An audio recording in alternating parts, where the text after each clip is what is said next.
पतझड़ है अभी, फिर फूटेंगी शाखें देखना। माना पतझड़ है अभी, फिर फूटेंगी शाखें देखना।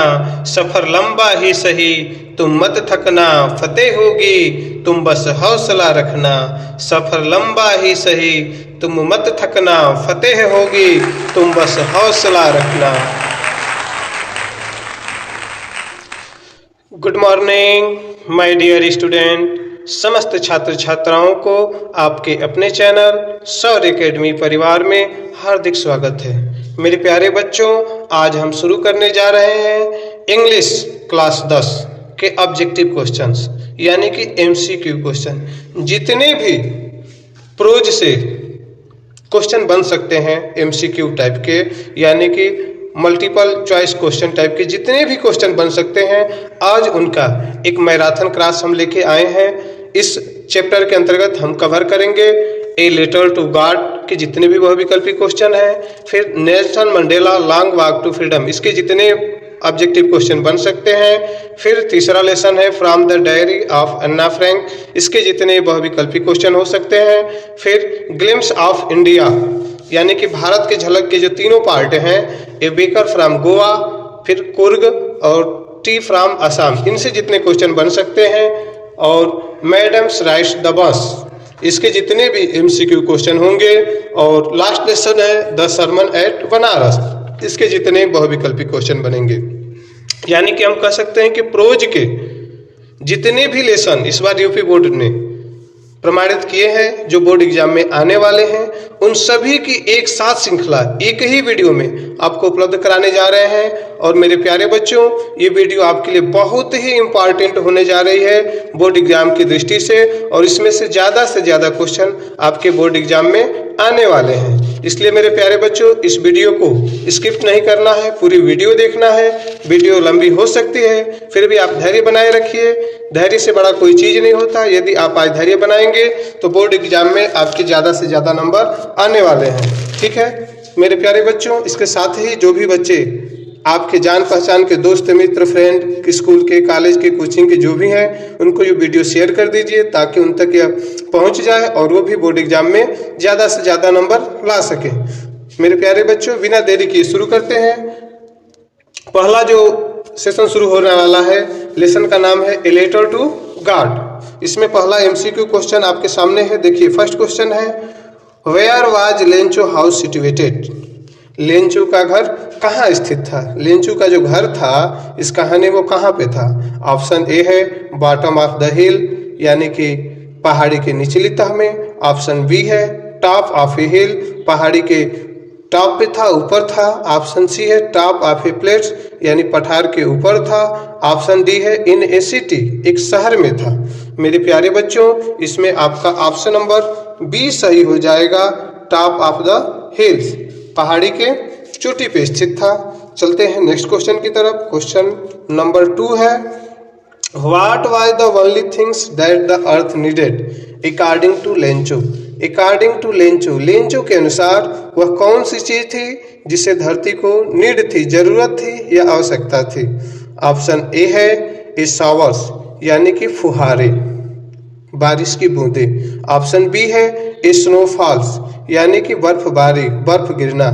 ऑप्शन सी है स्ट्रांग विंड्स यानी कि तेज हवा, तूफान भी कह सकते हैं। ऑप्शन डी है सनलाइट, सूर्य का प्रकाश। क्वेश्चन नंबर 2 का ऑप्शन सही हो जाएगा ए शावर्स, कम से कम बारिश की बूंदे, फुहारे जरूरत थी धरती को, क्योंकि चारों तरफ से धरती सूखी हुई थी, फसल तैयार थी, लेकिन बारिश की आवश्यकता थी। अगर एक बार बारिश हो जाती तो फसल कंप्लीट हो जाती, पक चुकी थी, बस थोड़ी सी देर थी, उसमें थोड़ी सी पानी की कमी थी। नेक्स्ट क्वेश्चन है question number 3, where did Lencho expect downpour to come from.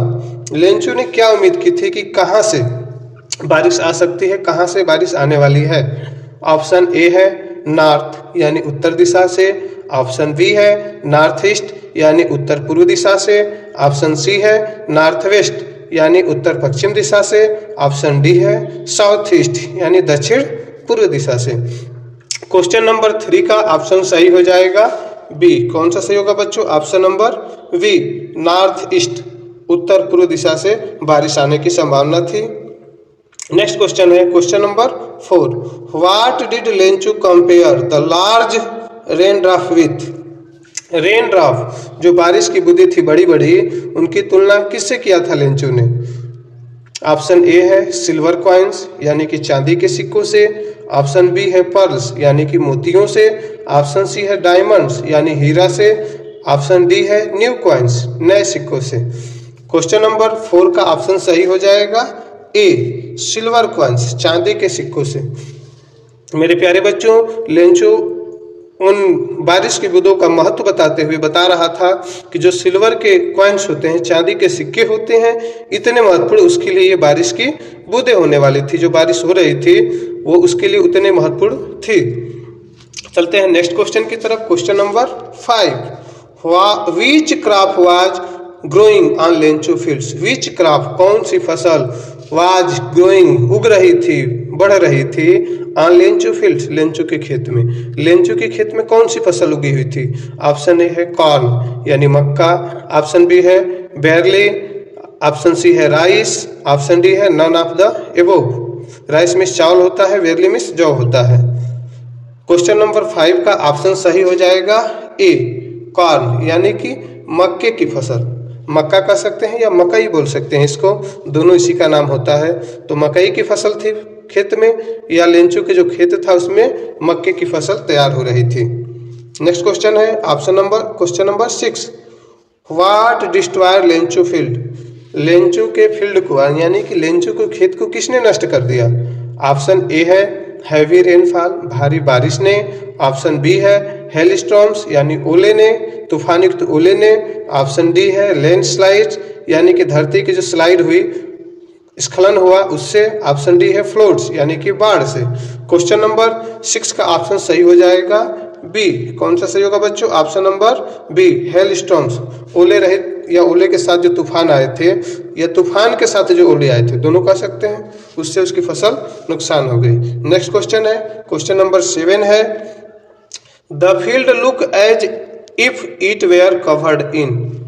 जो खेत था वो ऐसा दिख रहा था जैसे वह ढक गया हो, किस चीज से? ऑप्शन ए है सॉल्ट नमक से, ऑप्शन बी है लोकर्स यानी टिड्डों से, ऑप्शन सी है शुगर यानी चीनी से, ऑप्शन डी है आइस यानी बर्फ से।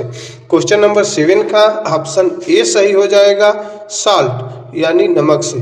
खेत ऐसे दिख रहा था मानो वह नमक से ढक गया हो, पूरे उस पर बर्फ पड़ गई थी, तो उसकी तुलना किया है नमक से।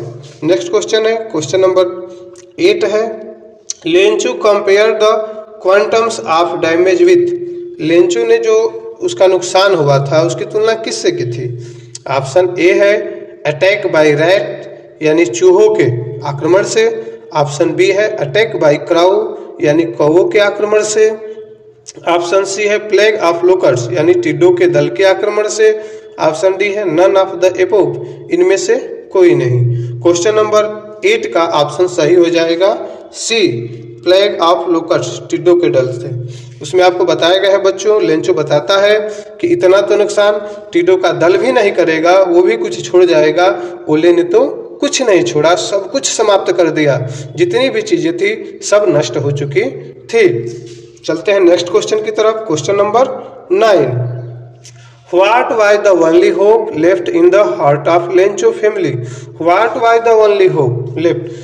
क्या सिर्फ उम्मीद बची हुई थी in the heart of Lencho family? Lencho के परिवार में कौन सी उम्मीद बची हुई थी, क्या लालसा थी, क्या इच्छा बची हुई थी, आखिरी उम्मीद क्या बची थी?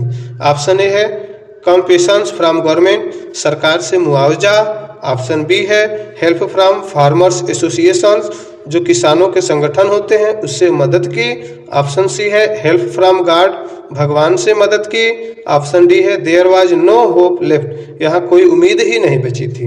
मेरे प्यारे बच्चों, क्वेश्चन नंबर 9 का ऑप्शन सी सही हो जाएगा हेल्प फ्रॉम गॉड। उसके परिवार में केवल एक ही उम्मीद थी कि भगवान ही मदद कर सकते हैं। और आप पढ़े भी हैं लेंचू है इंस्ट्रक्टर लेंचो को बताया गया था कि गॉड सी एवरीथिंग, भगवान हर कुछ जानते हैं, यहाँ तक कि किसी के अंतरात्मा में क्या चल रहा है वो भी भगवान जान जाते हैं। तो इसलिए लेंचो को उम्मीद थी कि भगवान उसकी मदद करेंगे। उसको इतना विश्वास था भगवान पे, ज़्यादा पढ़ा लिखा नहीं था, फिर भी पत्र वगैरह लिखना जानता था।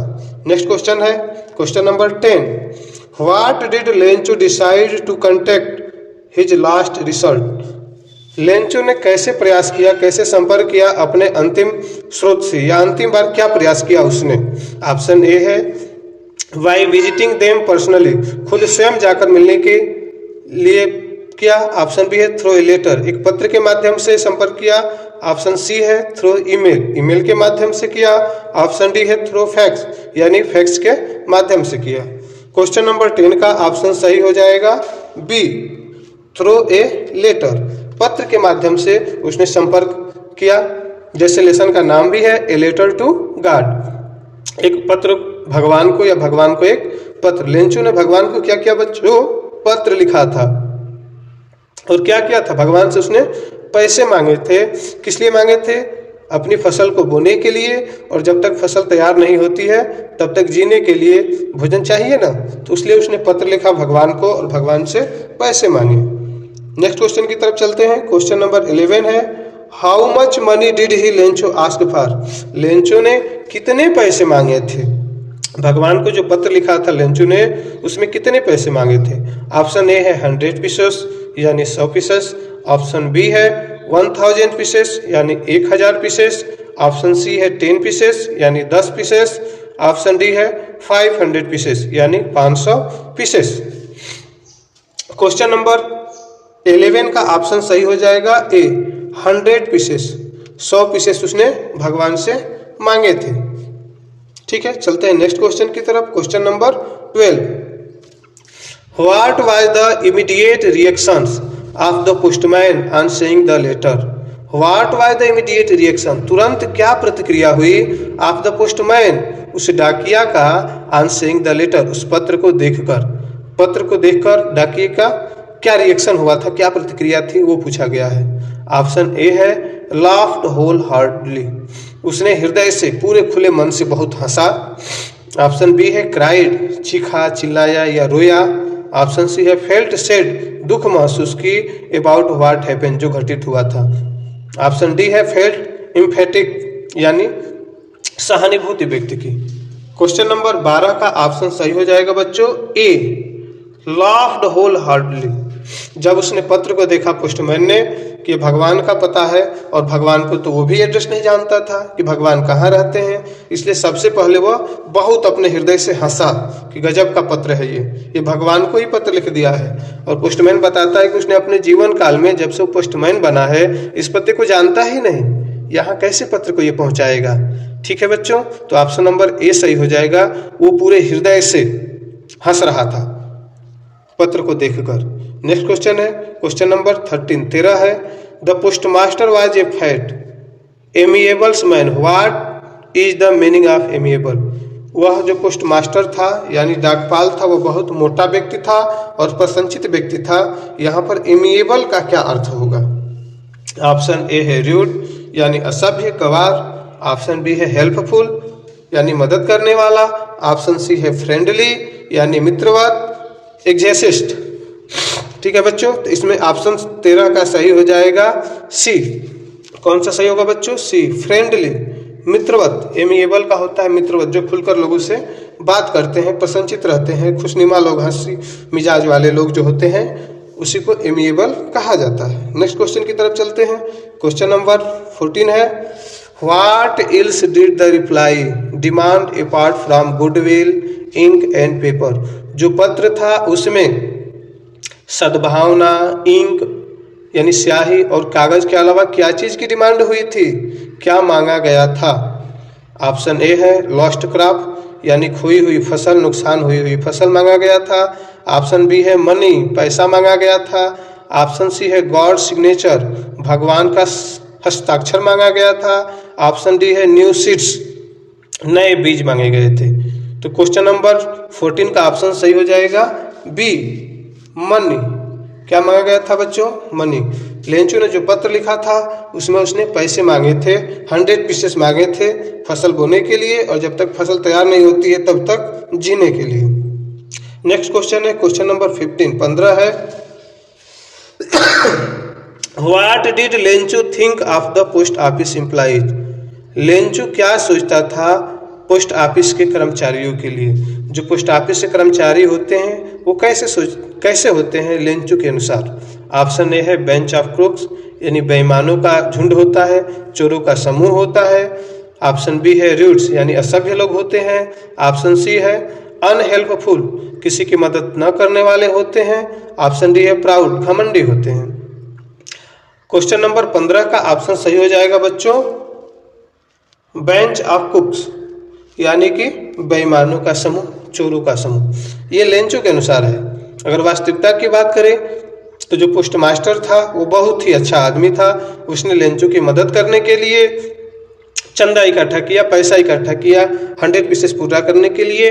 फिर भी 100 पीसेस नहीं पूरा हुए, 75 पीसेस ही वो लेंचू के पति पर भेज दिया था। लेकिन लेंचू को ऐसा लग रहा था उसने भगवान से 100 पीसेस मांगे थे, और भगवान पे उसे इतना विश्वास था कि उसे पता था कि भगवान 100 पीसेस ही भेजे होंगे। लेकिन पोस्ट ऑफिस से आया है तो पोस्ट ऑफिस के कर्मचारियों ने उसमें से 25 पीसेस निकाल लिए हैं, इसलिए उसे लगता था कि जो पोस्ट ऑफिस के कर्मचारी हैं वो बेंच ऑफ क्रूक्स है। ठीक है बच्चों, उम्मीद है आपको ये समझ में आ रहा होगा। यदि ये सभी क्वेश्चन समझ में आ रहे हैं तो इस वीडियो को लाइक कर लीजिए। इस चैनल पर अस्थायी रूप से जुड़े रहने के लिए चैनल को सब्सक्राइब कर लीजिए। ठीक है बच्चों, अब चलते हैं दूसरे लेसन की तरफ।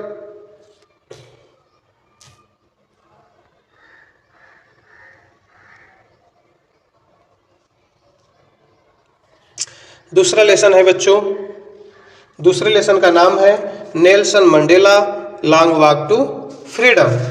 ठीक है बच्चों, नेल्सन मंडेला को जानते हैं आप लोग। इन्हें साउथ अफ्रीका का ब्लैक गांधी कहा जाता है, क्योंकि गांधी जी जैसे उन्होंने बहुत से काम किए थे अपने देश में, इसलिए वहाँ के लोगों ने उन्हें ब्लैक गांधी कहा था।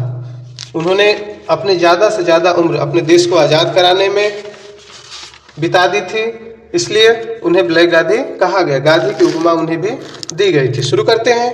इसमें पहला क्वेश्चन है बच्चों एमसीक्यू का, when was the inauguration day? Inauguration का डे किस दिन था? उद्घाटन किस दिन हुआ? वहाँ पे जो समारोह हो रहा था, सेरेमनी मनाई जा रही थी उद्घाटन की, वो किस दिन था? ऑप्शन ए है 3 मई यानी कि 10 मई को। ऑप्शन बी है 3 मार्च यानी 10 मार्च को। ऑप्शन बी है सी है 20 मई यानी 20 मई को। ऑप्शन डी है 20 मार्च यानी 20 मार्च को। क्वेश्चन नंबर फर्स्ट का ऑप्शन ए सही हो जाएगा बच्चों 10 मई। 10 मई का वो दिन था जिस दिन नेल्सन मंडेला के द्वारा शपथ ग्रहण लिया जा रहा था, और उन्होंने उस दिन अपने दलित वर्गों के लिए स्वतंत्रता दिवस मनाया।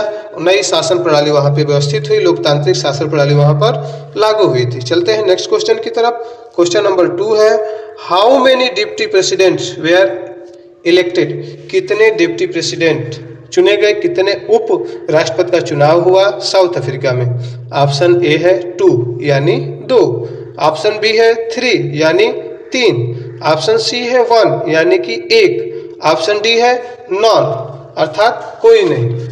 मेरे प्यारे बच्चों, वहां पर 2 लोगों का चुनाव हुआ था। ऑप्शन कौन सा सही हो जाएगा? ए 2 डिप्टी प्रेसिडेंट चुने गए और नेल्सन मंडेला को प्रेसिडेंट चुना गया वहाँ का, और वहाँ पे नई सरकार का गठन हुआ और नए तरीके से सबको मिलजुल कर वो सरकार चलाने के लिए उस दिन इकट्ठा हुए थे।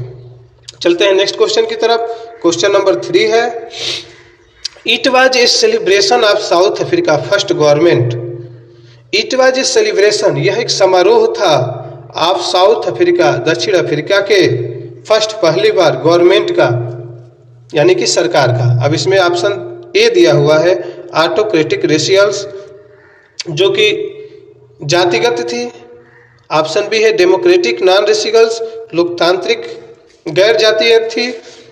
ऑप्शन डी है डेमोक्रेटिक रेशियल्स यानी कि लोकतांत्रिक मगर जातिगत थी।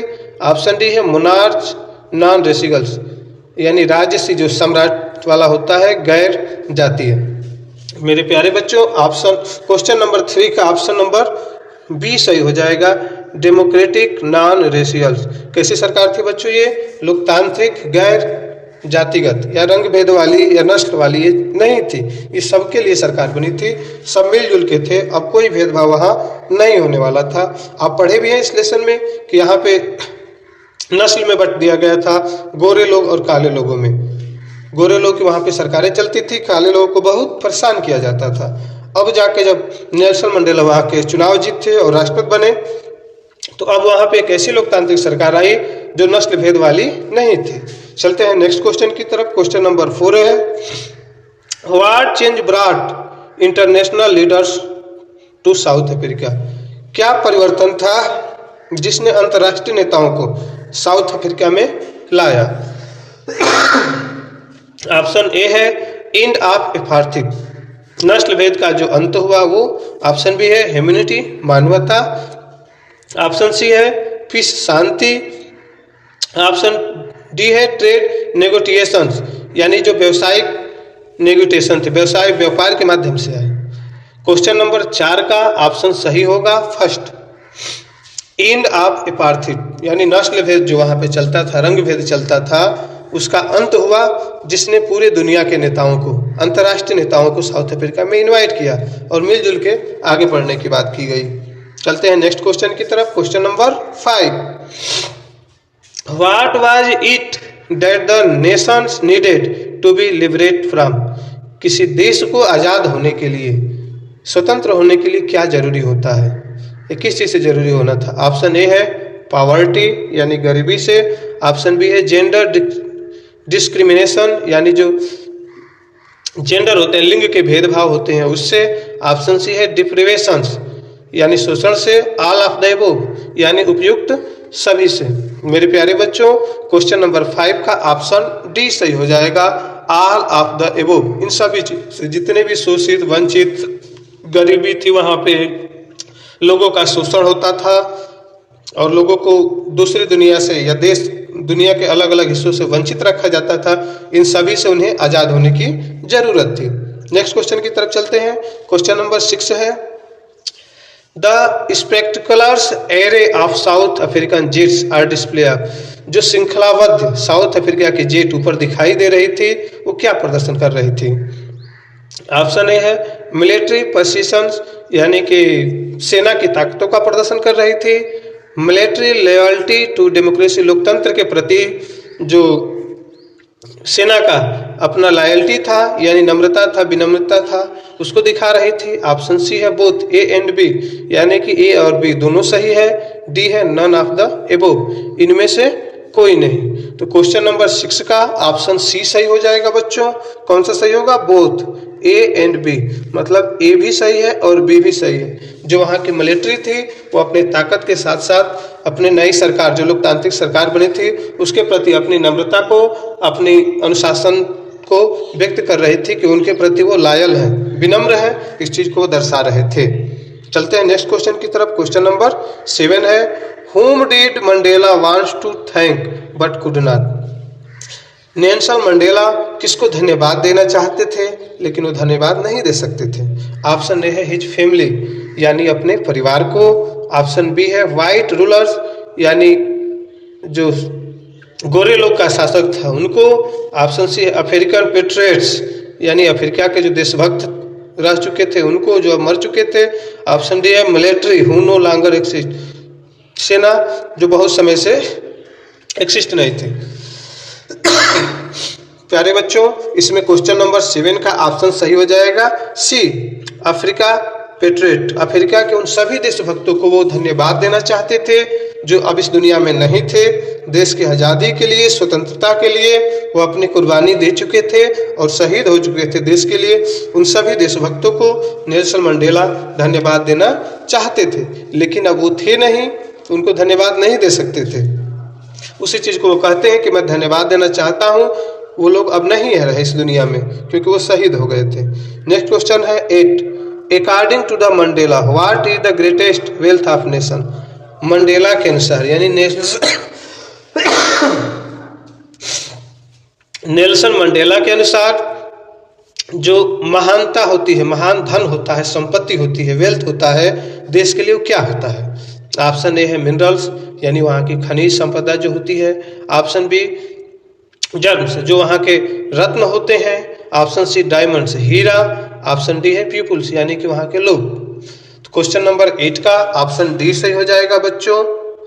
पीपुल्स, वहाँ के लोग। किसी भी देश के लिए वहाँ की असली जो वेल्थ होता है, धन होता है, वहाँ के लोग होते हैं। अगर लोग अच्छे होंगे तो कोई भी देश आगे तरक्की करेगा, प्रगति करेगा, प्रोग्रेस करेगा, बढ़ेगा।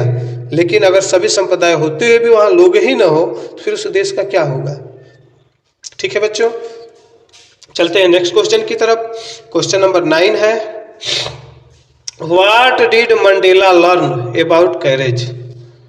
मंडेला ने साहस के बारे में क्या सीखा या जाना। ऑप्शन ए है it is a absence of fear, यह डर का अनुपस्थिति होता है। ऑप्शन बी है it is the triumphs over fears, यह डर पे विजय होती है। ऑप्शन सी है बोथ ए एंड बी, यानी कि दोनों सही है, ए और बी। ऑप्शन डी है नन ऑफ द अबव, इनमें से कोई नहीं। क्वेश्चन नंबर 9 का ऑप्शन सही हो जाएगा B, it is the triumphs over fears. Courage का मतलब होता है, साहस का मतलब होता है कि भय के ऊपर विजय प्राप्त कर ली जाए, उसे ही साहस कहा जाता है। चलते हैं नेक्स्ट क्वेश्चन की तरफ। क्वेश्चन नंबर 10 है, why were two national anthem song, क्यों 2 राष्ट्रगान गाए गए। नेल्सन मंडेला जब राष्ट्रपति बन रहे थे तो क्यों 2 नेशनल सॉन्ग गाए गए। ऑप्शन ए है टू इम्प्लाई यूनिटी, एकता के लिए। ऑप्शन बी है to mark the end of racial discrimination, इस चीज को चिन्हित करने के लिए कि जातिगत जो चीजें थी वो खत्म हो रही हैं।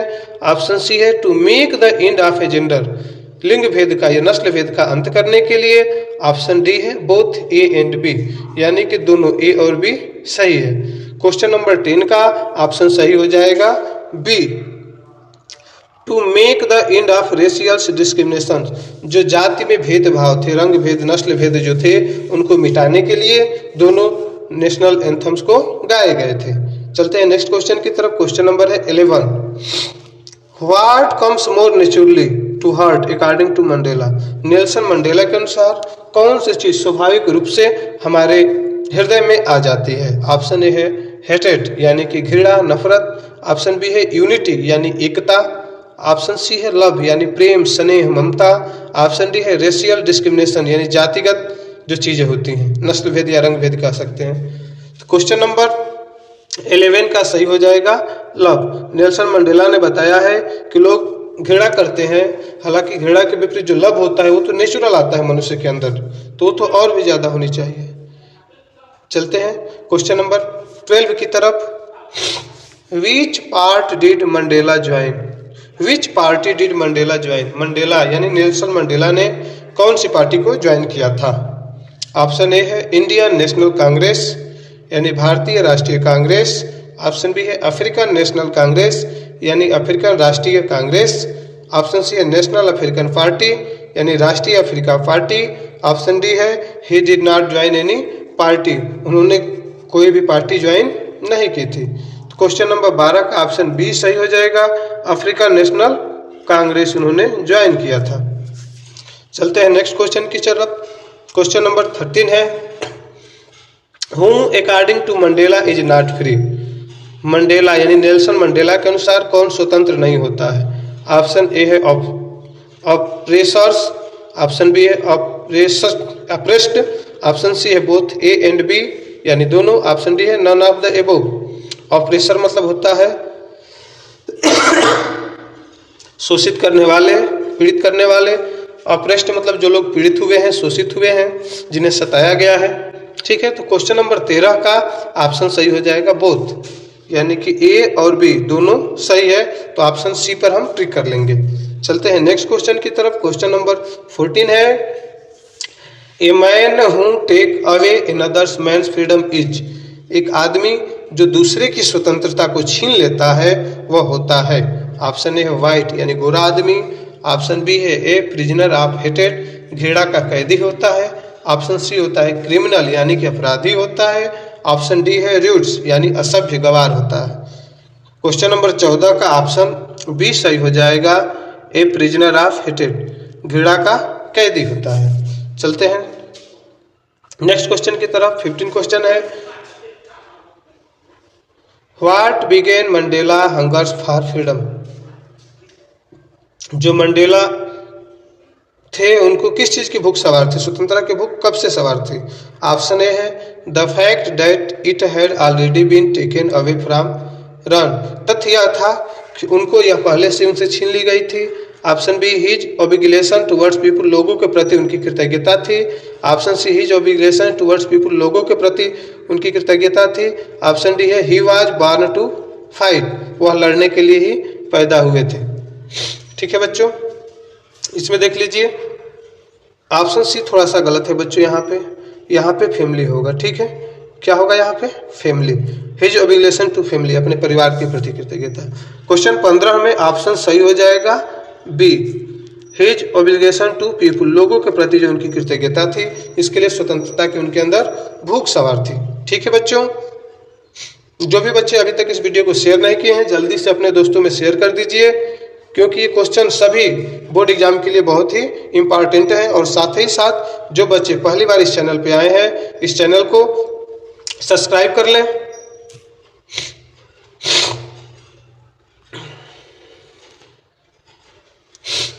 चलते हैं बच्चों, अब तीसरे लेसन की तरफ आगे बढ़ते हैं। और तीसरा लेसन है आपका जो बहुत ही इंपॉर्टेंट है। ठीक है बच्चों, जो भी बच्चे अगर थक रहे हो तो थोड़ा सा आप रेस्ट ले सकते हैं बीच में, उसके बाद से फिर से कंटिन्यू कीजिएगा इस वीडियो को और आगे देखिएगा। वीडियो अंत तक देखनी पड़ेगी आपको, क्योंकि यह मोस्ट इम्पॉर्टेंट है। अगला लेसन है जो तीसरा, from the diary of Anna Frank. ठीक है बच्चों, अब शुरू करने जा रहे हैं तीसरा लेसन, जो अन्ना फ्रैंक की कहानी है, जो बहुत ही इम्पॉर्टेंट है।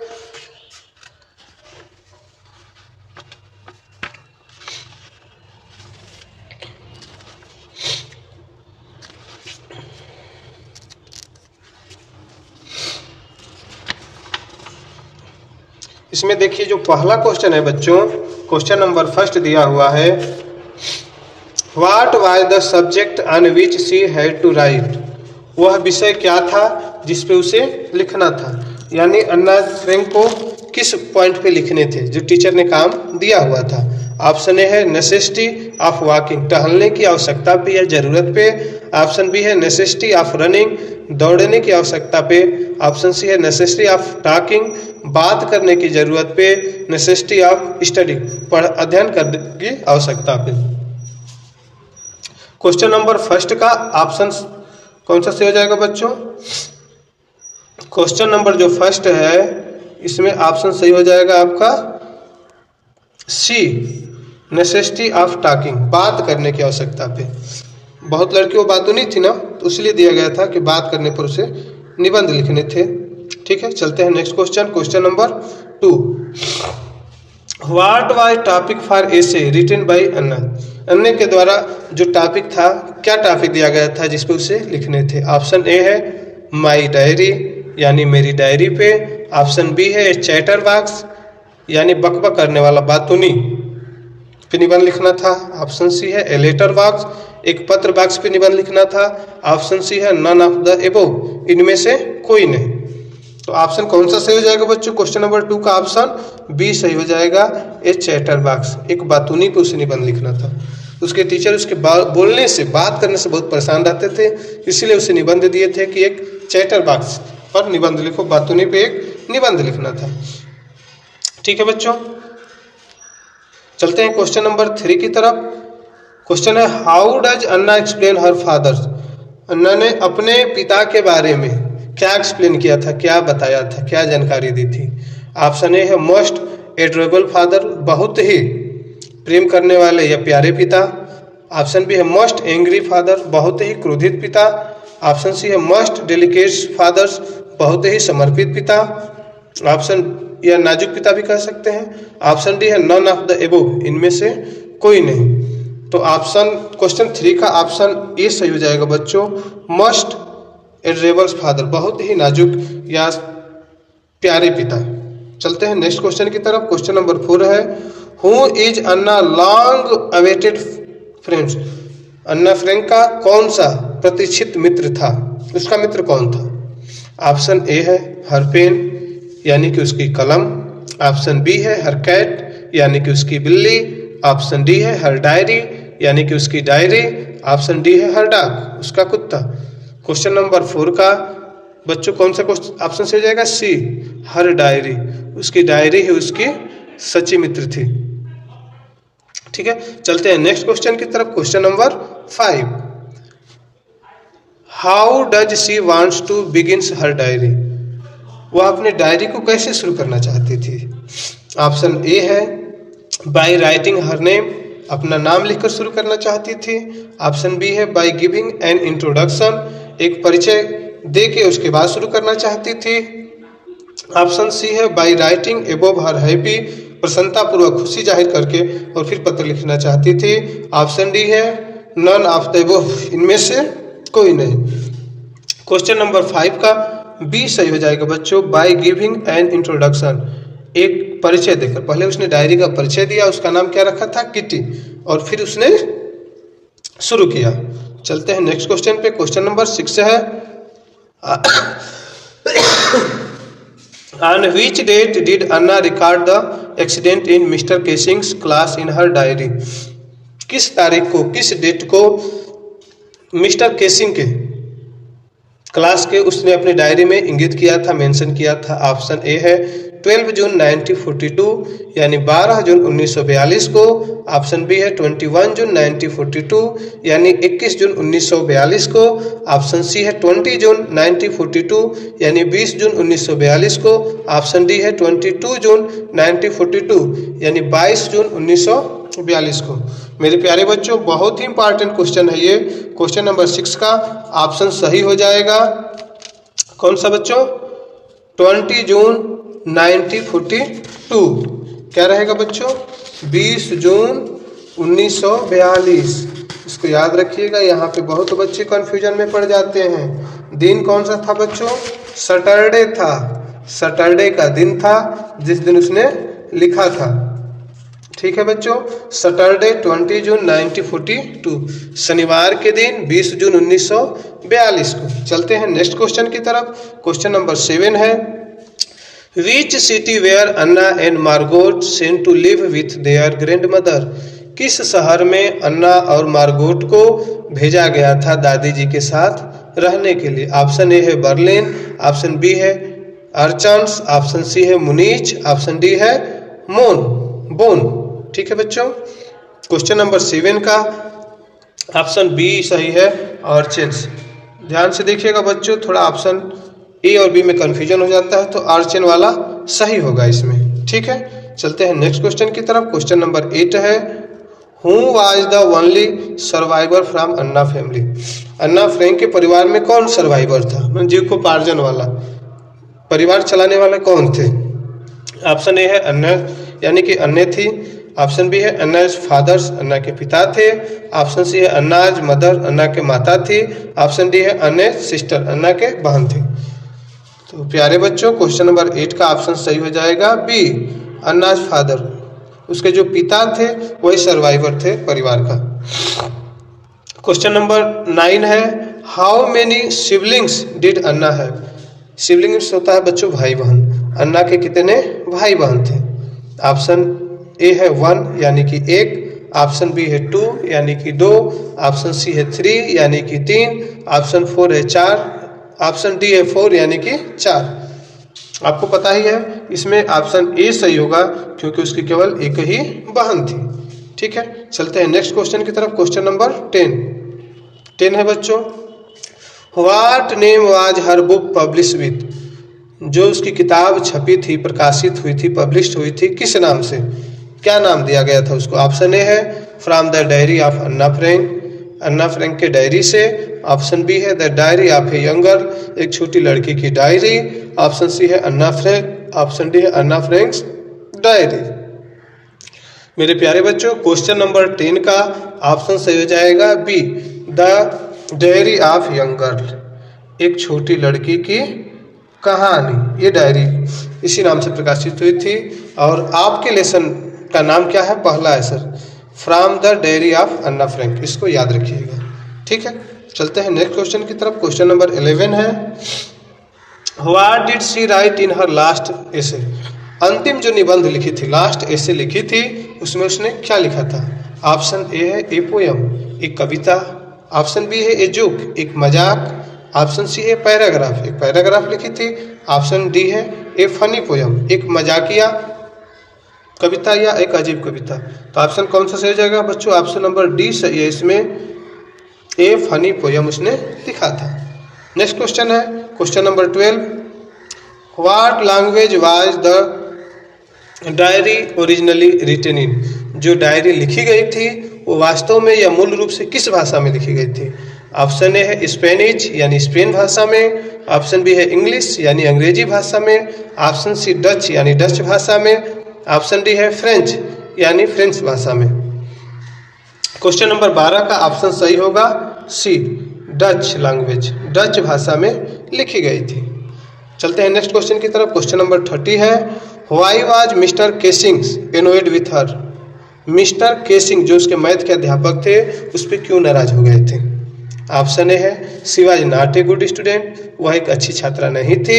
ऑप्शन बी है शी वाज ए टॉल्केटिव, वह बहुत बातूनी थी, बात करती रहती थी, बकबक करती रहती थी। ऑप्शन सी है शी वाज रूड, वह असभ्य थी। ऑप्शन डी है ऑल ऑफ द एबोव, उपयुक्त सभी। तो मेरे प्यारे बच्चों क्वेश्चन नंबर 13 का ऑप्शन बी सही हो जाएगा, शी वाज टॉल्केटिव, वह बहुत बातूनी थी, क्लास में बहुत शोर करती रहती थी, बकबक करती रहती थी, बोलती रहती थी, जिससे मिस्टर केसिंग जो मैथ पढ़ाते थे वो परेशान हो जाते थे। ठीक है, चलते हैं नेक्स्ट क्वेश्चन की तरफ। क्वेश्चन नंबर 14 है, why does Anna wants to keep a diary. Anna Frank diary क्यों रखना चाहती थी, क्या रीजन था कि वो डायरी रखती थी। ऑप्शन ए है सी हैज नो क्लोज फ्रेंड, उसका कोई करीबी मित्र नहीं था। ऑप्शन बी है सी लव टू राइट, वह लिखना पसंद करती थी। ऑप्शन सी है she wants people to read about her letter, वह चाहती थी कि उसके बाद लोग उसको पढ़ें। ऑप्शन डी है see like the idea of it, वह इस प्रकार के आइडिया को पसंद करती थी। क्वेश्चन नंबर 14 का ऑप्शन सही हो जाएगा ए, ये ऑप्शन सही हो जाएगा बच्चों, सी हैज नो क्लोज फ्रेंड, उसका कोई करीबी या नज़दीकी क्लोज फ्रेंड नहीं था जिसकी वजह से वो डायरी लिखती थी। नेक्स्ट क्वेश्चन है question number 50, who would Anna allow to read her diary. Anna ने किसको डायरी पढ़ने की अनुमति दी थी। ऑप्शन ए है हर सिस्टर यानी अपने बहन को। ऑप्शन बी है हर पेरेंट्स, अपने माता पिता को। ऑप्शन सी है रियल फ्रेंड, एक वास्तविक अच्छे मित्र को। इफ सी गॉट वन, यदि कोई मिल जाता है। ऑप्शन डी है नो वन, किसी को नहीं। इसमें ऑप्शन सी सही हो जाएगा बच्चों, ए रियल फ्रेंड, एक सच्चे मित्र को। इफ सी गॉट वन, यदि कोई मिल जाता है या कोई होता है तो।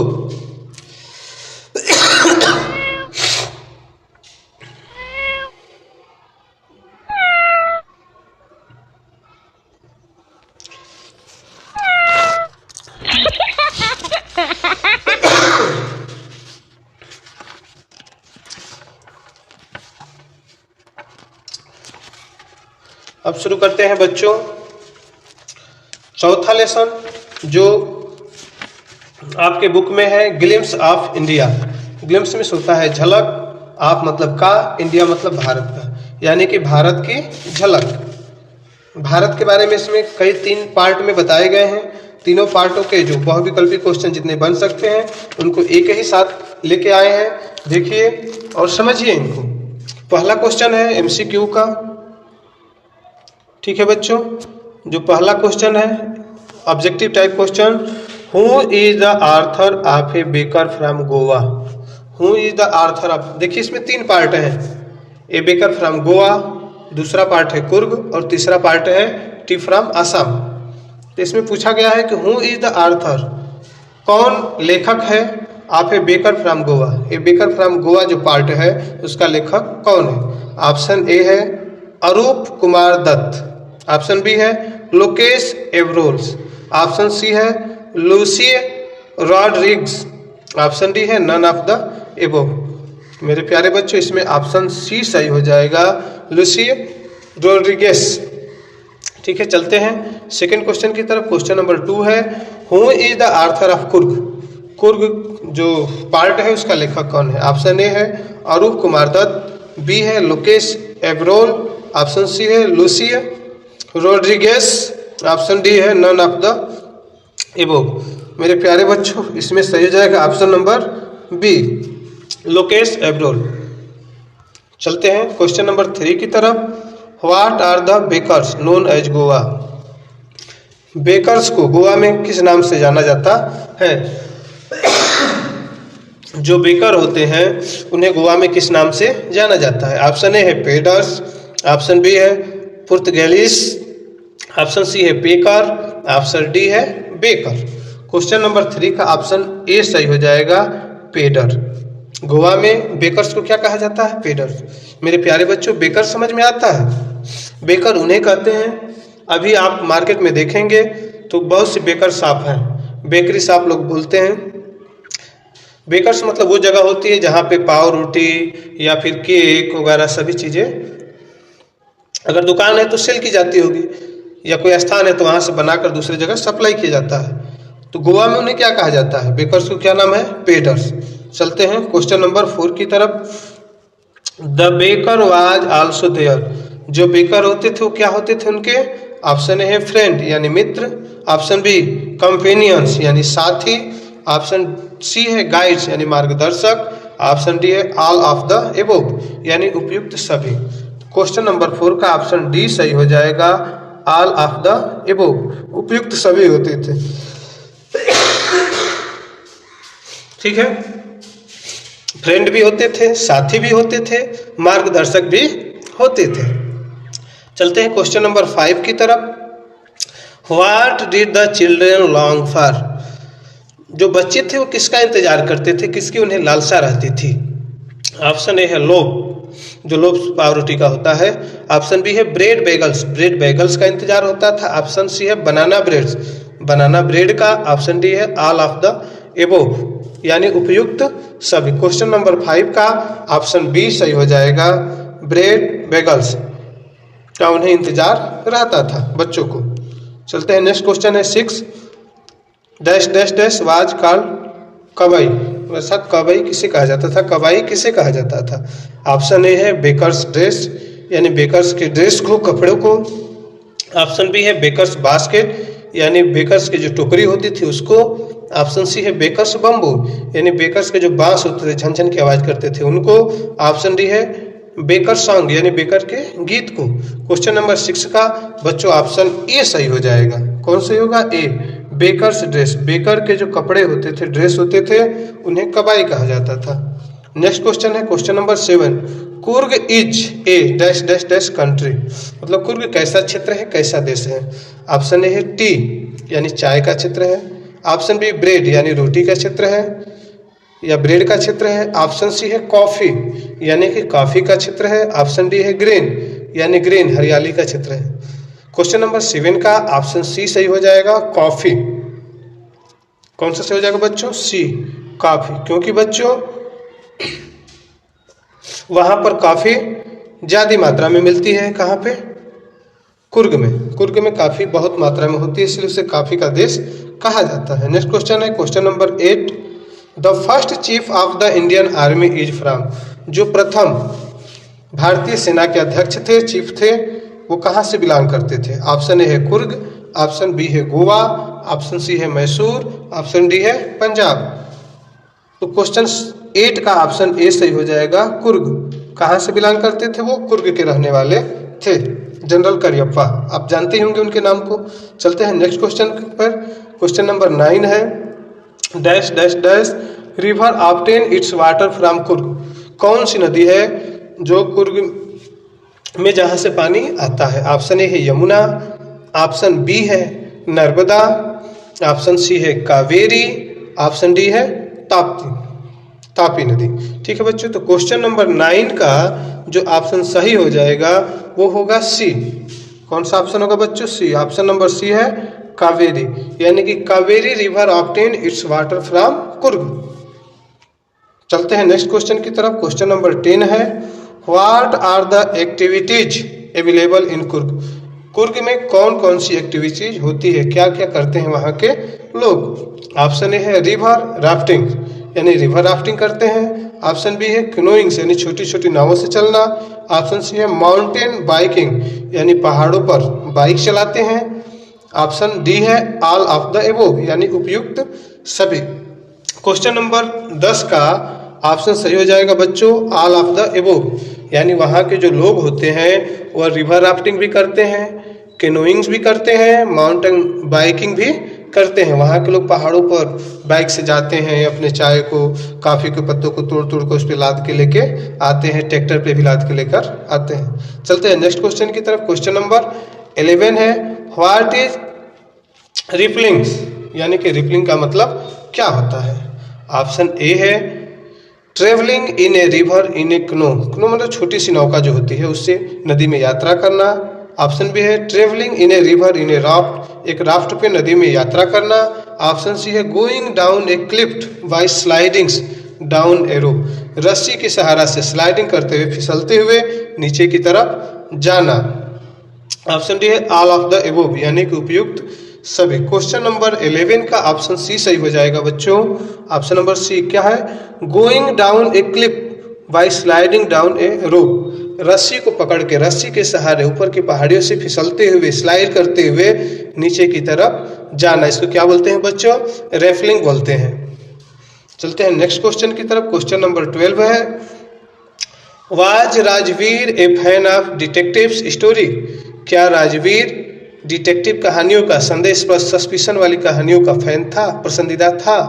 ऑप्शन ए है यस यानी हाँ, ऑप्शन बी है नो यानी नहीं, ऑप्शन सी है मे बी मतलब शायद संभवतः, ऑप्शन डी है डोंट नो नहीं पता। क्वेश्चन नंबर 12 का ऑप्शन ए सही हो जाएगा बच्चों यस, यानी कि राजवीर ए फैन ऑफ डिटेक्टिव स्टोरी, दोनों थे प्रांजल और राजवीर दोनों ही डिटेक्टिव किताबों को पढ़ना पसंद करते थे, ट्रेन में भी वो पढ़ रहा था। ठीक है, चलते हैं नेक्स्ट क्वेश्चन की तरफ। क्वेश्चन नंबर 13 है द वर्ड्स लाइक चाय एंड चीनी आर ड्राइव फ्रॉम, जो शब्द चाय है और जो शब्द चीनी है ये कहाँ से लिए गए हैं। ऑप्शन ए है इंडिया, ऑप्शन बी है चाइना, इंडिया मीन्स भारत और चाइना मीन्स चीन, ऑप्शन सी है फ्रांस यानी फ्रांस से, ऑप्शन डी है नन ऑफ द एबोव इनमें से कोई नहीं। तो मेरे प्यारे बच्चों बहुत ही सिंपल क्वेश्चन है, चाय और चीनी और चाइना, नाम से ही लग रहा है कि कहाँ से लिया गया है बच्चों चाइना से शब्द आया है, तो ऑप्शन नंबर बी सही हो जाएगा। चाय एंड चीनी आर ड्रिवन फ्रॉम चाइना, चाय और चीनी चाइना से ड्राइव किए गए हैं, लिए गए हैं। चलते हैं नेक्स्ट क्वेश्चन की तरफ। क्वेश्चन नंबर 14 है what is the duration of the second flush or sorting period, दूसरा जो सेकेंड फ्लश होता है यानी पत्तियों को तोड़ने का दूसरा जो समय होता है वह कब होता है। ऑप्शन ए है जून टू अगस्त यानी जून से अगस्त के बीच में, ऑप्शन बी है मई टू जुलाई यानी मई से जुलाई के बीच में, ऑप्शन सी है अक्टूबर टू दिसंबर यानी अक्टूबर से दिसंबर के बीच में, ऑप्शन डी है अगस्त टू नवंबर यानी अगस्त से नवंबर के बीच में। क्वेश्चन नंबर 14 का ऑप्शन बी सही हो जाएगा बच्चों, मई टू जुलाई कब होता है, मई से लेके जुलाई के बीच में सेकेंड फ्लश होता है। चलते हैं अगले क्वेश्चन की तरफ। क्वेश्चन नंबर 15 है where did Rajvir and Pranjal study, Rajvir और प्रांजल कहाँ स्टडी करते थे। ऑप्शन ए है असम यानी असम में, ऑप्शन बी है कुर्ग यानी कुर्ग में, ऑप्शन सी है गोवा यानी गोवा में, ऑप्शन डी दिल्ली यानी दिल्ली में। मेरे प्यारे बच्चों यदि आपने लेसन को पढ़ा है तो आपको अच्छी तरह से पता होगा कि राजवीर और प्रांजल दोनों कहाँ स्टडी करते थे, दिल्ली में, ऑप्शन नंबर डी सही हो जाएगा, दिल्ली में पढ़ते थे। और जब गर्मी की छुट्टी हुई तो उसके घर पे, जो उसका घर आसाम में था, वहाँ घूमने के लिए दोनों गर्मी की छुट्टी बिताने के लिए आ रहे थे। ठीक है बच्चों, उम्मीद है आपको ये समझ में आ रहा होगा। जितने भी बच्चे बाद में जुड़े हुए हैं वो इस वीडियो को लाइक कर लें, और जो भी बच्चे नए नए आए हैं इस चैनल पे वो इस चैनल को सब्सक्राइब कर लें। ये चैनल उनके लिए बहुत ही इम्पॉर्टेंट वीडियो लेके आएगा। और जितने भी यूपी बोर्ड के विद्यार्थी हैं, स्टूडेंट हैं, छात्र हो चाहे छात्राएं हो, इस साल यूपी बोर्ड में जिनको परीक्षा देना है वो सभी बच्चे इस चैनल को सब्सक्राइब कर लें, क्योंकि इस पे उनके एग्जाम से जुड़ी हुई बहुत ही महत्वपूर्ण चीज़ें बताई जाएंगी हर विषय का, चाहे वो हिंदी हो, इंग्लिश हो, मैथ हो, साइंस हो, सोशल साइंस हो, संस्कृत हो, सभी के पूरा जितना सिलेबस है उनके निचोड़ आपको इस पे दिए जाएंगे। यदि आप इस चैनल पे जुड़े रहते हैं तो आपके ज़्यादा से ज़्यादा नंबर आने वाले हैं। इस पे विश्वास कीजिए और ये मैं आपको विश्वास दिलाना चाहता हूँ कि पर डे एक अच्छी वीडियो आपके लिए लाई जाती है जो बोर्ड एग्जाम के लिए बहुत ही इम्पॉर्टेंट होती है, जो आपके नंबरों को बढ़ाने में काफ़ी ज़्यादा मदद करने वाली है। ठीक है बच्चों, और साथ ही साथ जो भी बच्चे इस वीडियो को देख रहे हैं उनकी अपनी जिम्मेवारी है कि कम से कम वो उन सभी बच्चों तक इस वीडियो को शेयर कर दें जो इस साल बोर्ड एग्जाम में भाग लेने वाले हैं, चाहे वो उनके मित्र हों, दोस्त हों, स्कूल कॉलेज कहीं भी पढ़ते हों। खास करके जो गरीब क्षेत्रों से बिलोंग करते हैं, देहात क्षेत्रों से बिलोंग करते हैं, जिनके पास तक उचित मात्रा में शिक्षा पहुंच नहीं पाती है, सही मार्गदर्शन नहीं हो पाता है, उन बच्चों तक आप इस वीडियो को जरूर शेयर कीजिए ताकि उनका कुछ सहयोग हो सके और आप भी पुण्य के भागी बन सके। इतना तो आप कर ही सकते हैं। दूसरों के बारे में भी सोचना चाहिए, दूसरे बच्चों का भी भविष्य अच्छा हो, इस उद्देश्य के साथ हमें आगे बढ़ना चाहिए। चलिए शुरू करते हैं। नेक्स्ट जो लेसन है मैडम्स राइड द बस, ये आपका 5वां लेसन है रोज का। इसमें देखिए पहला क्वेश्चन जो है MCQ का, what did valley do one fine spring. एक दिन जो अच्छा सा मौसम बना हुआ था, अच्छे दिन में वैली ने क्या किया। ऑप्शन ए है caught the bus to the town, उसने बस पकड़ी शहर के लिए, टाउन के लिए। ऑप्शन बी है caught the bus to the village, उसने गांव के लिए बस पकड़ी। ऑप्शन सी है caught the car to the town, वह शहर के लिए कार पकड़ी। ऑप्शन डी है caught the car to the village, गांव के लिए उसने कार पकड़ी। तो मेरे प्यारे बच्चों, आपको पता है वैली ने क्या किया था, अपने गांव से बस द्वारा शहर गई थी। तो कौन सा हो जाएगा, ऑप्शन ए सही हो जाएगा, काट the bus to the town, शहर के लिए, कस्बे के लिए यानी कि टाउन के लिए उसने बस पकड़ा। चलते हैं नेक्स्ट क्वेश्चन की तरफ। क्वेश्चन नंबर 2 है व्हाट डिड वली विश, वली की क्या इच्छा थी। ऑप्शन ए है बस राइड्स यानी बस पे सवारी करना। ऑप्शन बी है ट्रक यानी ट्रक पे सवारी करना। ऑप्शन सी है कार राइड्स यानी कार पे सवारी करना। ऑप्शन डी है साइकिल राइड्स यानी साइकिल की सवारी करना। क्वेश्चन नंबर 2 का ऑप्शन सही हो जाएगा ए, बस राइड्स, बस की सवारी करना उसकी इच्छा थी। चलते हैं नेक्स्ट क्वेश्चन की तरफ। क्वेश्चन नंबर 3 है बच्चों, what can you tell about the conductors from the text. इस टेक्स्ट में, इस लेसन में जो पढ़े हो, इसके अनुसार आप क्या बता सकते हैं कि कंडक्टर ने कैसा था, उसका व्यवहार कैसा था। ऑप्शन है ही वाज फनी, वह मजाकिया था। ही वाज ग्रिमी, वह क्रोधित या नाराज हो जाने वाला था। ऑप्शन सी है ही वाज क्विट, यानी वह चुप था। ऑप्शन डी है ऑल ऑफ द एबोव यानी उपयुक्त सभी। क्वेश्चन नंबर 3 का ऑप्शन ए सही हो जाएगा बच्चों, ही वाज फनी, वह मजाकिया किस्म का था यानी लोगों को हंसाने वाला था। नेक्स्ट क्वेश्चन है, क्वेश्चन नंबर 4 है what was the timing of the afternoon nap taken by Valli's mother. What was the timing, क्या समय होता था ऑफ द आफ्टरनून, दोपहर के बाद, बाय वलीज मदर, जब वली की माता नैप टेकन यानी झपकी लेती थी, थोड़ी सी हल्की नींद लेती थी। ऑप्शन ए है 1 to 3 यानी 1 बजे से 3 बजे तक। ऑप्शन बी है 1 to 4 यानी 1 बजे से 4 बजे तक। ऑप्शन सी है 2 to 4 यानी 2 बजे से 4 बजे तक। ऑप्शन डी है 2 to 3 यानी 2 बजे से 3 बजे तक। तो क्वेश्चन नंबर 4 का ऑप्शन बी सही हो जाएगा बच्चों, 1 to 4, 1 बजे से 4 बजे तक उसकी माता आराम करती थी। नेक्स्ट क्वेश्चन है, क्वेश्चन नंबर 5 है व्हाट सैडेंड वली, वली को किस चीज का दुख हुआ, किस चीज से उसे उदासी हो गई, या वली उदास किस चीज से हुई। ऑप्शन ए है द डेड काउ, मृतक गाय से या मरी हुई गाय से। ऑप्शन बी है कार एक्सीडेंट, कार दुर्घटना से। ऑप्शन सी है द हैंडीकैप्ड पैसेंजर, जो विकलांग यात्री थे उनसे। ऑप्शन डी है ऑल ऑफ द एबोव यानी उपयुक्त सभी से। क्वेश्चन नंबर 5 का ऑप्शन ए सही हो जाएगा बच्चों, डेड काउ। आप पढ़े हैं लेसन तो याद है बच्चों, जब वो बस से जा रही थी और बस के सामने बार बार वो गाय आ जा रही थी, तो इधर से देखती हुई जैसे दोबारा उधर से रिटर्न हो रही थी, टाउन से भीले जा रही थी, तो रास्ते में वह गाय मृतक पड़ी हुई थी, द डेड काउ बन गई थी, उसको देखकर वली उदास हो गई थी। तो ऑप्शन नंबर ए सही हो जाएगा। ठीक है बच्चों, चलते हैं नेक्स्ट क्वेश्चन की तरफ। क्वेश्चन नंबर 6 है, what does it tell you about Valli when she refuse to accept the conductor treat. जब कंडक्टर के ट्रीट को, दावत को उसने रिफ्यूज कर दिया, स्वीकार करने से मना कर दिया, इससे आपको वली के बारे में क्या पता चलता है। ऑप्शन ए है रिस्पॉन्सिबल, यानी वली बहुत ही रिस्पॉन्सिबल थी। ऑप्शन बी है स्टेबल्स, यानी बहुत जिद्दी थी। स्टबर्न मतलब जिद्दी होता है बच्चों। ऑप्शन सी है रूड्स, यानी कि असभ्य थी, गंवार थी। ऑप्शन डी है डिसरिस्पेक्टफुल, अपमानित कर देने वाली थी। ऑप्शन क्वेश्चन नंबर 6 का बच्चों ऑप्शन ए सही हो जाएगा। रिस्पॉन्सिबल, बहुत ही जिम्मेवार, रिस्पॉन्सिबल थी, सम्मानित अपने आप को महसूस करती थी। वो किसी से मदद वगैरह नहीं लेना चाहती थी, किसी की हेल्प की भी उसे ज़रूरत नहीं होती थी। यहाँ तक कि जब कंडक्टर ने हाथ बढ़ाया था उसको पकड़कर बस में बैठाने के लिए, तो उसने मना कर दिया और उसने कहा था कि मैं स्वयं ही बैठ सकती हूँ। ठीक है, क्वेश्चन नंबर 7 है बच्चों, what made her laugh on her journey. यात्रा में वो किस लिए हंस रही थी, हंसने के लिए मजबूर हो गई थी, किस वजह से। ऑप्शन ए है द ओल्ड वुमेन इयरिंग्स, बूढ़ी औरत के इयरिंग्स को देख के, यानी झुमके को देख के, कान में पहने हुए झुमके को देख कर हंसने लगी। या ऑप्शन बी है the sight of the running cow, दौड़ते हुए गाय के दृश्य को देख के।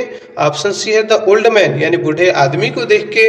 ऑप्शन डी है नन ऑफ द एबोव, यानी इनमें से कोई नहीं। तो मेरे प्यारे बच्चों, क्वेश्चन नंबर 7 का ऑप्शन सही हो जाएगा बी।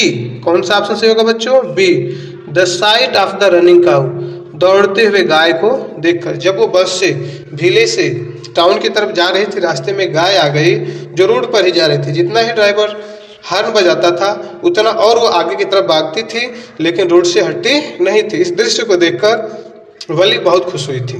ठीक है बच्चों, चलते हैं नेक्स्ट क्वेश्चन की तरफ। क्वेश्चन नंबर 8 है, what did she have to resist on village fair day to save the rights. Bus पे सवारी करने के लिए, अपने पैसे को बचाने के लिए वली को किस चीज से गांव के मेले में थमना पड़ा, रुकना पड़ा, अपने आप को समेटना पड़ा था। ऑप्शन ए है बैलून, बैलून खरीदने से। ऑप्शन बी है मैरी गो राउंड, यानी झूले पे जाने से, झूलने से। ऑप्शन सी है टॉयज, यानी खिलौनों को खरीदने से। ऑप्शन डी है पिपरमेंट्स, यानी पिपरमेंट अर्क की दवा खरीदने से।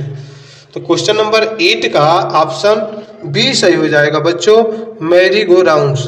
वह चाहती थी गांव के मेले में झूले पे झूलना, लेकिन उसने नहीं झूला क्योंकि उसको पैसे बचाने थे। बस पे राइड करना था और उसके लिए किराया चाहिए।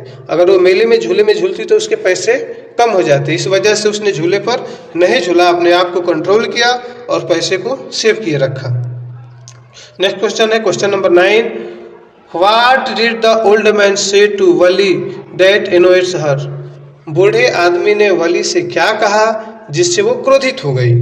ऑप्शन ए है ही शाउटेड एट हर, वह उसके ऊपर चिल्लाया।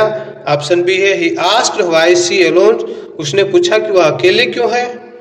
ऑप्शन सी है he merely asked her to sit, उसने केवल इतना ही कहा कि बैठ जाओ, या उसे बैठने के लिए कहा।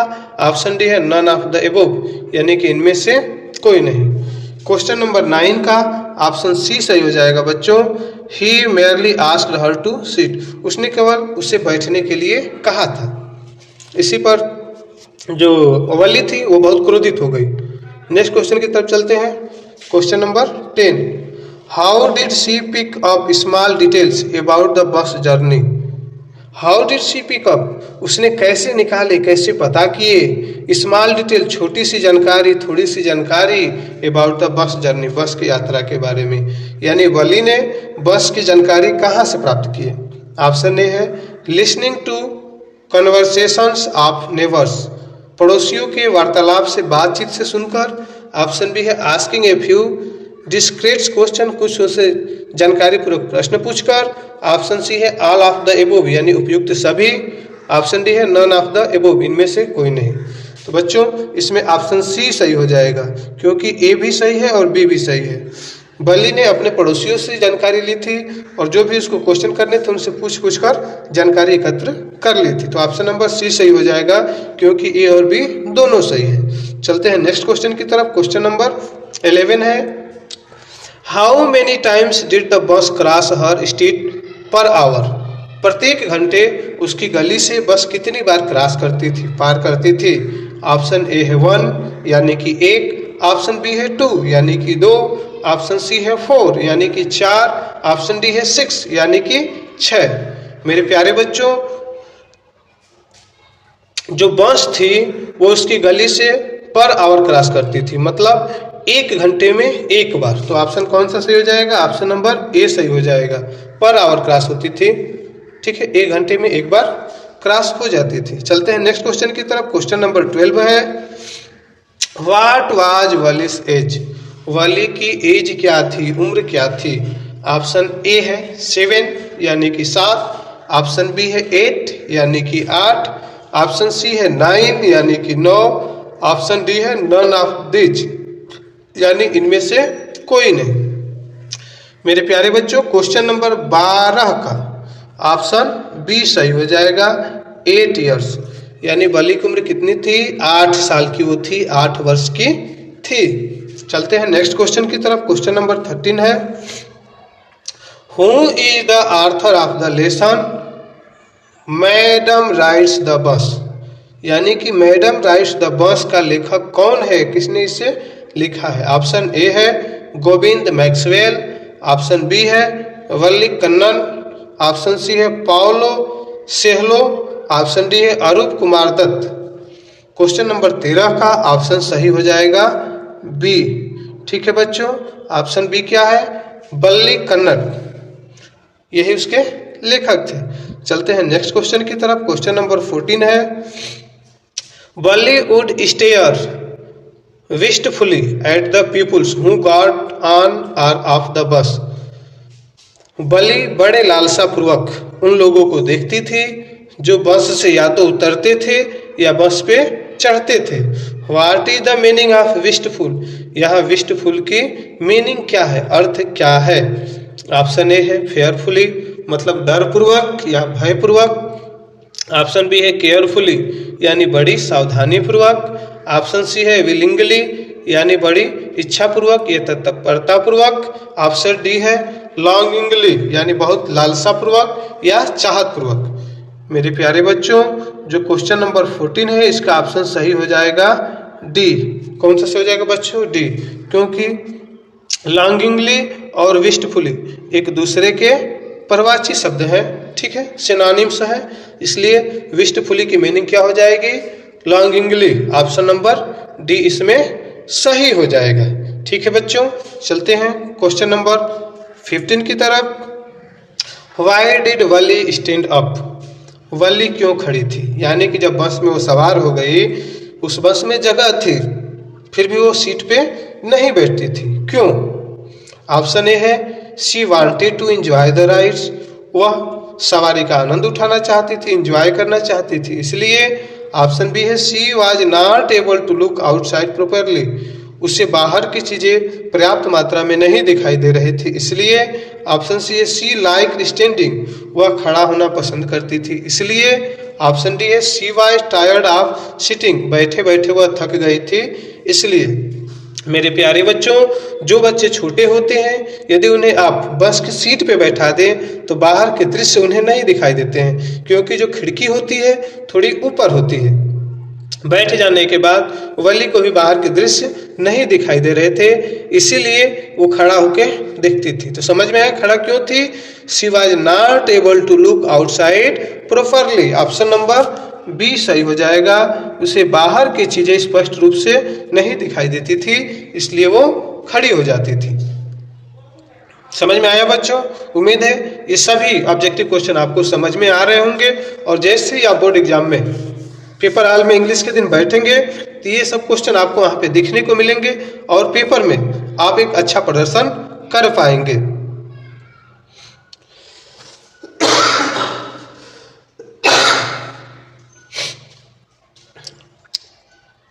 ठीक है बच्चों, तब चलते हैं अगले लेसन की तरफ, जो बहुत ही इंपॉर्टेंट है और प्रोज का लास्ट लेसन है, जिसका नाम है द सरमन एट बनारस, यानी बनारस में उपदेश। बनारस में उपदेश कौन दिए थे बच्चों?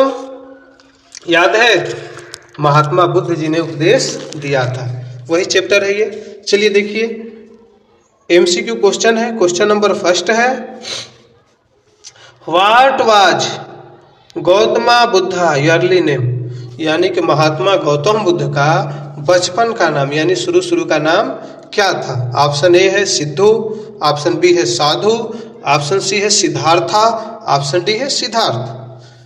ठीक है बच्चों, तो देखिए इसमें ऑप्शन सी सही होगा, सिद्धार्था। हिंदी में सिद्धार्थ होता है बच्चों, लेकिन इंग्लिश में सिद्धार्था लिखते हैं। हालांकि डी ऑप्शन जो है वो सिद्धार्थ लिखा है, जो कि इंग्लिश की दृष्टि से वो नाम सही नहीं है। और जो सी ऑप्शन है सिद्धार्था लिखा गया है, यही उनका नाम है। तो कौन सा सही हो जाएगा? ऑप्शन नंबर सी सही हो जाएगा। चलते हैं सेकंड क्वेश्चन की तरफ। What move him to seek out enlightenment, ज्ञान प्राप्ति करने के लिए उन्हें किन चीजों ने विचलित किया या किन चीजों ने आगे बढ़ाया, मूव किया, गतिशील किया। ऑप्शन ए है सिक मैन, एक बीमार आदमी। ऑप्शन बी है ए एज्ड मैन, एक बुजुर्ग आदमी। ऑप्शन सी है ए मोंक बिगिंग्स, एक सन्यासी। ऑप्शन डी है ऑल ऑफ द एबोव, उपयुक्त सभी। तो इसमें ऑप्शन 2 का डी सही हो जाएगा बच्चों, ऑल ऑफ द एबोव। आपने लेसन पढ़ा हुआ है, जब महात्मा बुद्ध घर से निकलते हैं तो उन्हें एक बीमार या रोगी व्यक्ति मिलता है, उसको देखते हैं, फिर सोचते हैं। फिर उसके बाद एक बूढ़ा बुजुर्ग व्यक्ति मिलता है, उसको देखते हैं, फिर वहाँ सोचते हैं। और आखिर में एक सन्यासी मिलता है, उसको देखते हैं। ये तीनों दृश्य देखने के बाद महात्मा बुद्ध विचार करते हैं कि दुनिया कैसी है, और समझ में आता है कि ये दुनिया नाश्वर है, यहाँ मैन इज मोर्टल है। इसलिए तीनों ऑप्शन सही है, तो ऑप्शन नंबर डी सही हो जाएगा हमारा। चलते हैं नेक्स्ट क्वेश्चन की तरफ। क्वेश्चन नंबर 3 है, for how many years did he wonder, कितने सालों तक वह भटकते रहे, भ्रमण करते रहे, इधर उधर घूमते रहे। ऑप्शन ए है 7 यानी कि 7, ऑप्शन बी है 8 यानी कि 8, ऑप्शन सी है 9 यानी कि 9 वर्ष, ऑप्शन डी है 6 यानी 6 वर्ष। क्वेश्चन नंबर 3 का ऑप्शन ए सही हो जाएगा, 7 यानी कि 7 वर्ष तक वह इधर उधर भटकते रहे। नेक्स्ट क्वेश्चन है 4 number, where did he go to stay, कहाँ पर उन्होंने प्रतिज्ञा ले ली रुकने के लिए, ठहरने के लिए। अनटिल हिज एलाइनमेंट्स केम, जब तक उन्हें ज्ञान की प्राप्ति नहीं हो जाती है। अर्थात कौन सी वो जगह थी जहाँ पर उन्होंने प्रतिज्ञा कर ली कि जब तक ज्ञान की प्राप्ति उन्हें नहीं होगी वो यहीं पर रुके रहेंगे। ऑप्शन ए है हिज पैलेस, उनके महल में। ऑप्शन बी है अंडर पीपल्स ट्री यानी कि पीपल के पेड़ के नीचे। ऑप्शन सी है अंडर बनियान ट्री यानी बरगद के पेड़ के नीचे। ऑप्शन डी है अंडर ए ट्री, एक पेड़ के नीचे। क्वेश्चन नंबर 4 का ऑप्शन बी सही हो जाएगा बच्चों, अंडर पीपल ट्री, पीपल के पेड़ के नीचे वह रुक गए और प्रतिज्ञा ले लिए कि जब तक ज्ञान नहीं मिलेगा, ज्ञान की प्राप्ति नहीं हो जाती है, यानी ज्ञान उदय नहीं होता है, तब तक वहां से वो आगे नहीं जाएंगे। नेक्स्ट क्वेश्चन है question number 5, what did he name the tree, उस पेड़ का नाम क्या है या उस पेड़ को किस नाम से जाना जाता है जहां पर महात्मा बुद्ध ने ज्ञान प्राप्त किया था। ऑप्शन ए है बोधि ट्री, ऑप्शन बी है बुद्धा ट्री, ऑप्शन सी है गौतमा ट्री, ऑप्शन डी है सिद्धार्था ट्री। क्वेश्चन नंबर 5 का ऑप्शन ए सही हो जाएगा, बोधि ट्री। उस पेड़ को किस नाम से जाना गया, पीपल के पेड़ को बोधि ट्री, जहां पर वो रुके हुए थे।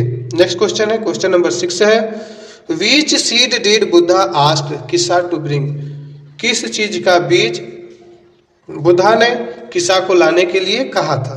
ऑप्शन ए है पंपकिन सीड्स यानी कद्दू के बीज, ऑप्शन बी है मस्टर्ड सीड यानी सरसों के बीज, ऑप्शन सी है सनफ्लावर सीड्स यानी सूरजमुखी के बीज, ऑप्शन डी है सीसेम सीड्स यानी तिल के बीज। तो क्वेश्चन नंबर 6 का ऑप्शन सही हो जाएगा बच्चों बी, मस्टर्ड सीड यानी सरसों के बीज, सरसों के दाने लाने के लिए कहे थे महात्मा बुद्ध ने किसा को कि जाओ यदि तुम सरसों के बीज मुट्ठी भर लेके आ जाती हो तब मैं कुछ कर सकता हूँ और तुम्हारे बच्चे को शायद बचा सकता हूँ। लेकिन ऐसा हो नहीं पाया बच्चों, क्योंकि एक शर्त और थी कि उसके घर से लेके आना है जिसके परिवार में उसके माता पिता, उसके भाई बहन, उसके बच्चे या उसके रिश्तेदार या उसके कोई दोस्त मरा ना हो।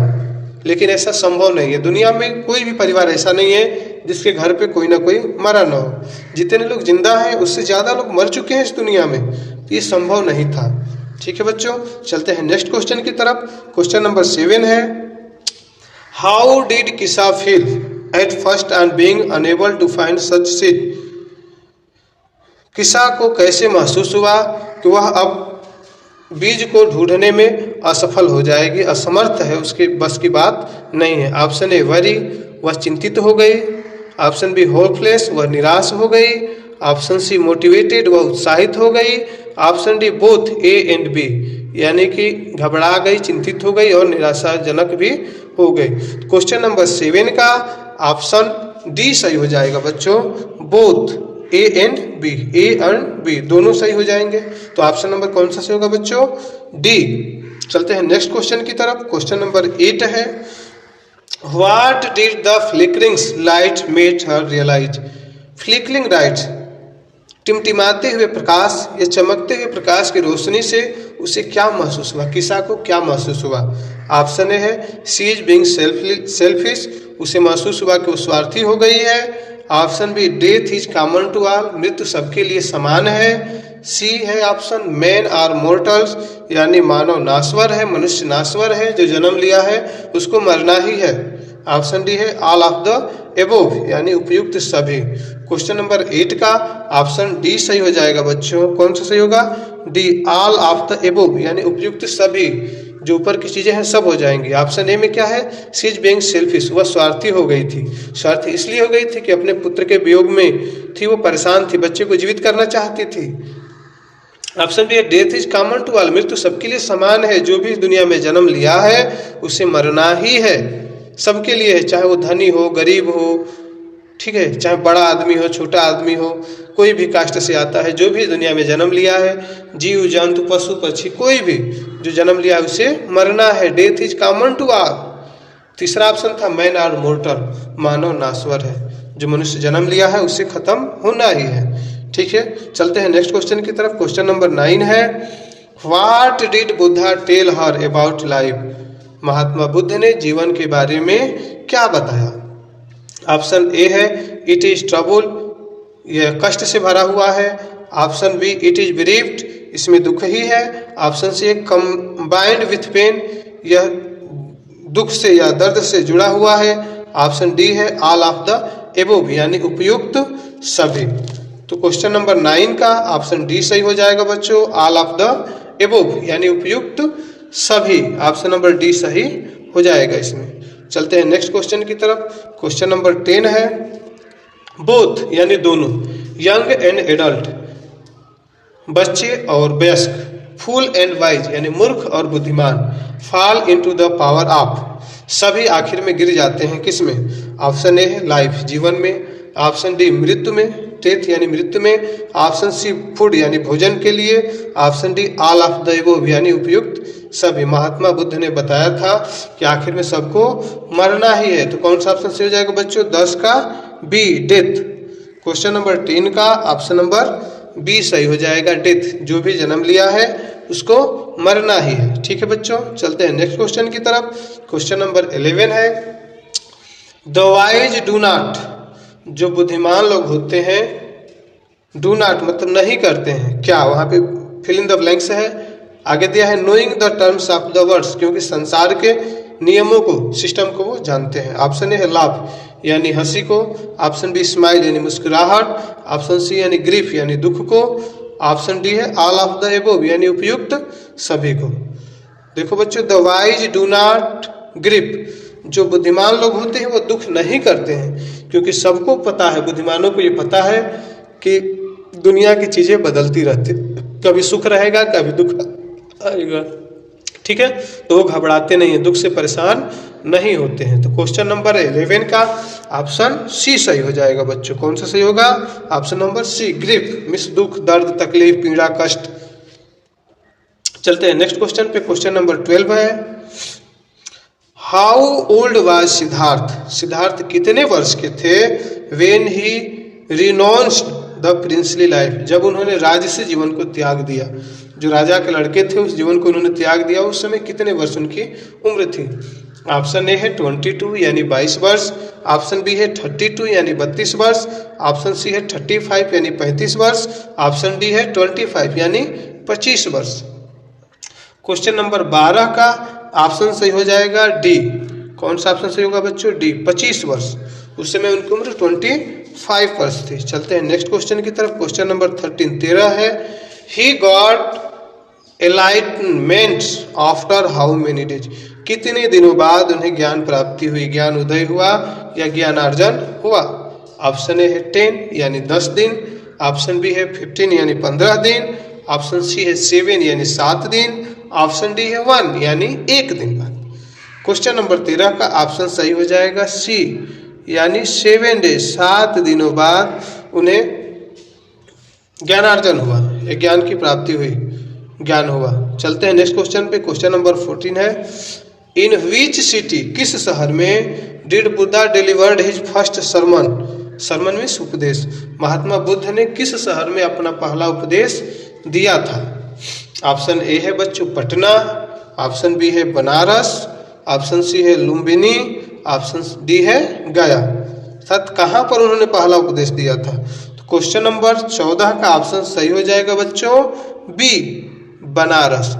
बनारस में महात्मा बुद्ध ने अपना पहला उपदेश दिया था। ठीक है बच्चों, चलते हैं नेक्स्ट क्वेश्चन की तरफ। क्वेश्चन नंबर 15 है, those who do not grief are, वे लोग जिन्हें दुख नहीं होता, दुख परेशान नहीं कर पाता, कौन कहलाते हैं? एरोनोग्रेंट्स, प्राउड, हैप्पी, वाइज। घमंडी होते हैं, खुशी होते हैं या बुद्धिमान होते हैं, या एरोगेंट्स होते हैं, क्रोधित होते हैं। मेरे प्यारे बच्चों, क्वेश्चन नंबर 15 का ऑप्शन डी सही हो जाएगा, बुद्धिमान लोग। जो भी बुद्धिमान लोग होते हैं वो संसार के नियमों को जानते हैं कि संसार में दुख ही दुख है, तो फिर परेशान क्यों होना। महात्मा बुद्ध जी ने कहा था कि इस जीवन में केवल दुख ही दुख है। जो बुद्धिमान लोग होते हैं दुख के समय में भी अपने साहस का परिचय देते हैं, घबराते नहीं हैं, धैर्य के साथ बने रहते हैं और दुखों का डटकर सामना करते हैं। मेरे प्यारे बच्चों, प्रोज के जितने भी बहुविकल्पी क्वेश्चन बन सकते थे आपके यूपी बोर्ड एग्जाम के लिए, उन सभी का यह एक संग्रह था। उम्मीद है ये वीडियो आपके लिए बहुत ही हेल्पफुल होगी और बोर्ड एग्जाम में इसमें से ज़्यादा क्वेश्चन छपने वाले हैं, यानी आप एग्जाम क्रैक करके आएंगे, एग्जाम की खोपड़ी में आप छेद कर सकते हैं। ठीक है बच्चों, तो आप इस वीडियो को अच्छी तरह समझ लीजिएगा। यदि एक बार में वीडियो न समझ में आई हो तो दोबारा इस वीडियो को देखकर अच्छी तरह इन सभी क्वेश्चनों के आंसर को समझ लीजिएगा। और साथ ही साथ जो बच्चे इस चैनल पे नए आए हैं वो चैनल को सब्सक्राइब कर लें, उनके लिए ये चैनल काफ़ी हेल्पफुल होने वाला है, हर क्षेत्र में उनके लिए सहयोग करने वाला है। इस चैनल का उद्देश्य ही है छात्रों को सहयोग प्रदान करना। जो भी बच्चे अच्छी शिक्षा से वंचित रह जाते हैं उन तक शिक्षा को पहुंचाना, ताकि वो भविष्य अपना अच्छा बना सके। तो मेरे प्यारे बच्चों, आप लोग इन वीडियो को उन बच्चों तक भी शेयर कीजिए जो बच्चे दूर दराज के क्षेत्रों में रहते हैं, उन तक भी शिक्षा पहुंच सके और सबका कल्याण हो सके। इस वीडियो को आखिर तक देखने के लिए सभी बच्चों को दिल से धन्यवाद, क्योंकि आप हमारे लिए अनमोल हैं। आप इस देश के भविष्य हैं, आपसे ही इस देश का भविष्य निर्भर है। ठीक है बच्चों, अपना आप ध्यान रखिएगा। मिलते हैं फिर नए वीडियो में नए पॉइंट के साथ, नए तरीकों के साथ, नए ज्ञान के लिए। तब तक के लिए जय हिंद।